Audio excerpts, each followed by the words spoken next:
আলাইকুম। অমুক জায়গায় বাচ্চাকে গোসল দিলে রোগমুক্ত থাকে শিশু, বা অমুক জায়গায় যদি আপনি গোসল করেন বা আপনাকে গোসল দেওয়া হয় তাহলে আপনি রোগমুক্ত থাকবেন। নাউজুবিল্লাহ। ওয়াল কদরি খাইরি ওয়া শাররি মিনাল্লাহি তাআলা ওয়াল বাসি বাদাল মাউত।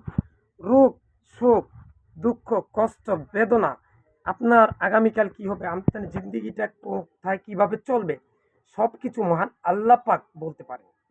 গায়েবের মালিক শুধু আল্লাহ পাক। অমুক জায়গায় দিলে গোসল দিলে শিশু রোগমুক্ত থাকবে, অমুক জায়গায় গোসল করলে রোগ হয়ে যাবে, লক্ষণ কুলক্ষণ সুলক্ষণ এগুলা বিশ্বাস করা যাবে না। আজ থেকে আমরা প্রতিজ্ঞাবদ্ধ হই, এ সমস্ত কথা যারা বলে তাদেরকে বুঝাবো। বুঝানোর পরও যদি তারা আগের মতে চলে থাকে তাহলে তার ফয়সালা আল্লাহ পাক কি করবেন, আল্লাহ পাক তাদেরকে হেদায়েত করুক, অথবা আল্লাহ যেভাবে তাদেরকে বিচার করা উচিত সেভাবে বিচার করুক। ওইখানকার কবিরাজ এগুলার কাছে গিয়ে ঝাড় ফুঁক দিয়ে কুফরি কালাম পড়ে তাবিজ তোমার এগুলা ব্যবহার করবেন না, কখনো না। যা করেছেন তওবা করেন, আল্লাহর কাছে যা কিছু চাওয়ার দরকার, রোগ মুক্তির হোক, যে কোনো ব্যাপার, এগুলো আল্লাহর কাছে চাইবেন। আবার অনেকজনে বলেন যে ভক্তিতে মুক্তি, এ কথাও বলবেন না। সব কিছু আল্লাহ পাক ভালো করেন, মুক্তি ভুক্তি ওগুলা কোনো কথা নাই। আবার অনেকজন বললেন মাফ করবে আল্লাহ, উসুলা লাগে।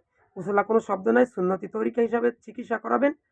যদি একান্তই কোরআন এবং কোরআনের চিকিৎসা হয়ে থাকে তাহলে আপনি সূরা ফালাক, সূরা নাস, সূরা ইখলাস, সূরা ফাতিহা পড়ে দম করবেন, ফু দিবেন ছোট বাচ্চার ক্ষেত্রে, আর নিজেরটা নিজেই করবেন। কিন্তু কোনো ওই অমুক হুজুরের কাছে তমুক হুজুরের কাছে, ব্যবসায়ী হুজুর, তাবিজের ব্যবসায়ী আলা হুজুর, মসজিদের তাফসির তাবিজের ব্যবসা হুজুরের কাছে যাবেন না।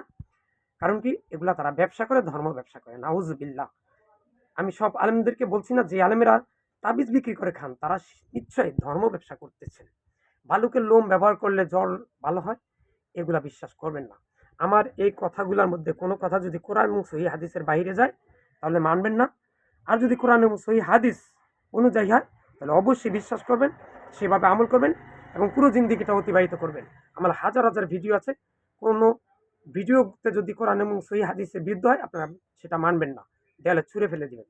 আর ইয়া আল্লাহ, আমার হাজার হাজার ভিডিও আছে, ভিডিও পোস্ট আছে ইসলামিক, এগুলো তুমি কিয়ামত পর্যন্ত দুনিয়াতে রাখিয়ে দিও। সোশ্যাল মিডিয়ায় এগুলা মানুষ যেন দেখে শুনে বুঝে এবং সেগুলো শ্রবণ করে দেখে তারা সেভাবে পুরো জিন্দিগিটা অতিবাহিত করতে পারে, সেই তৌফিক দান করো। আর এটা সদকায়ে জারিয়া তুমি আমাকে কবরে দিয়ে দিও। আমিন। ইয়া আল্লাহ, আমি সহ পৃথিবীর সকল মুসলিম উম্মাহকে তুমি শিরক বেদাত কুফরি মুক্ত রেখে মৃত্যুবরণ করার তৌফিক দান করো। আমিন। আসসালামু আলাইকুম।